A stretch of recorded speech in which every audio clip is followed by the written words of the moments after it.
On August 4th, 1991, the cruise ship MTS Oceanos was sinking off South Africa's wild coast with 571 people aboard. The ship had been sailing toward Durban when severe weather battered the vessel, and flooding began in the engine room. The ship soon lost power, leaving it drifting in heavy seas. As the situation worsened, passengers began realizing something was seriously wrong. The ship was developing a dangerous list, while water continued spreading through the lower sections. But the evacuation was not being properly coordinated. Several crew members abandoned the ship, and eventually passengers discovered that the bridge had been left without senior officers. Moss Hills, an entertainer aboard the ship, went to the bridge with other members of the entertainment team. They found the radio and began transmitting distress calls. Hills then helped organize the evacuation, while South African authorities launched a major rescue operation. Lifeboats were used, but the violent seas made evacuation extremely dangerous. By morning, South African Air Force helicopters were reaching the ship. The aircraft hovered beside the heavily listing vessel, while rescuers lifted passengers from the decks one by one. Some people were forced to jump into the water, while others remained aboard waiting for the helicopters. One survivor reportedly spent around 10 hours in the sea before being rescued. The helicopter operation continued for hours. Hundreds of passengers were lifted from the ship, while others were rescued from lifeboats and the surrounding water. Eventually, everyone aboard was accounted for. At around 2:15 p.m., after the final passengers had been removed, Oceanos rolled over and sank. Remarkably, all 571 people survived. The disaster later became controversial because Captain Giannis Avranas had left the ship while passengers were still aboard. A Greek maritime investigation eventually found Avranas and several other officers negligent. The sinking became one of the most extraordinary maritime evacuations ever recorded, not because of the number who died, but because a ship that was effectively abandoned by its own command was successfully evacuated without a single fatality. On April 7, 1990, the passenger ferry Scandinavian Star was sailing from Oslo, Norway, toward Frederikshavn, Denmark, with 482 people aboard. Most passengers were asleep when, sometime around 2 a.m., a fire broke out near the passenger cabins. The first fire was extinguished, but shortly afterward, another fire started farther along the ship.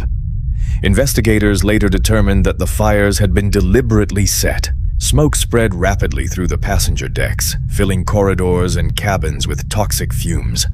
Many passengers woke to find their escape routes already covered in smoke.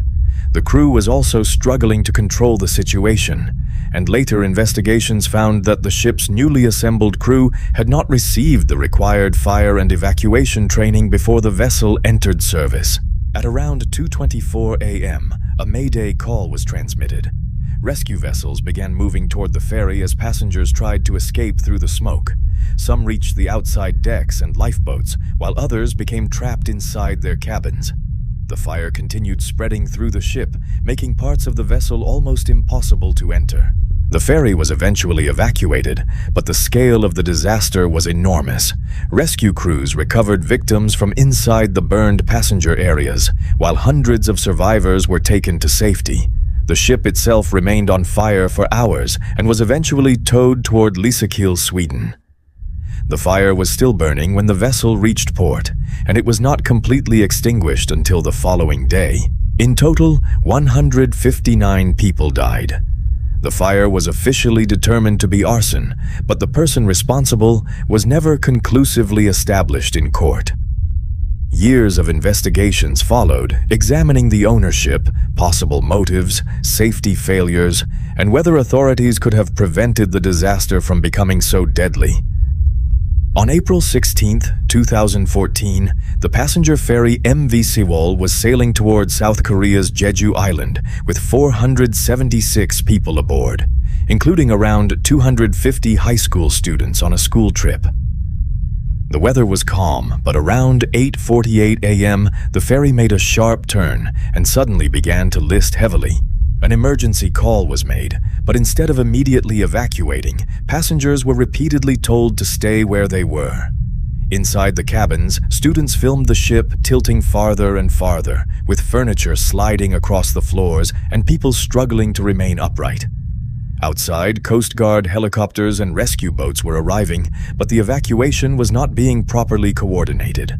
By around 10 a.m., the ferry was almost completely on its side. Some passengers managed to escape through windows and openings, while hundreds remained trapped inside. The captain and several senior crew members eventually abandoned the ship, leaving passengers behind. At approximately 10:17 a.m., Sewol completely capsized and disappeared beneath the water.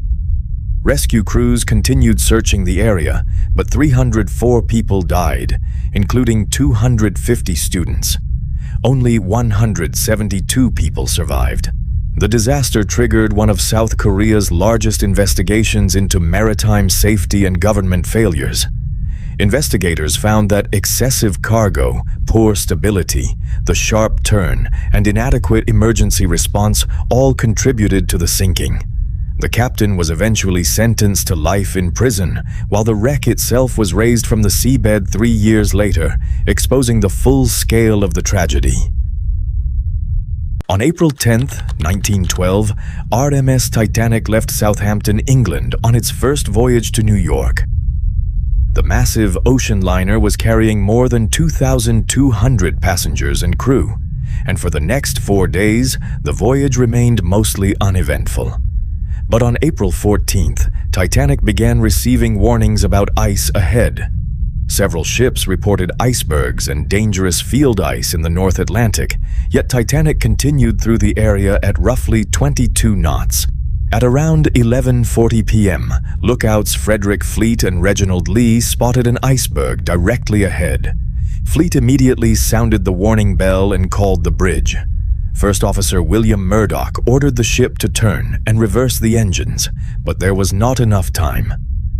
Titanic struck the iceberg along its starboard side, damaging several forward compartments and allowing water to flood into the ship. Captain Edward Smith soon realized the situation was serious. The lifeboats were prepared, while wireless operators Jack Phillips and Harold Bride began sending distress signals.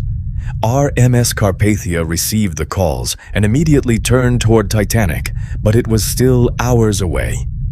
Meanwhile, passengers began boarding the lifeboats.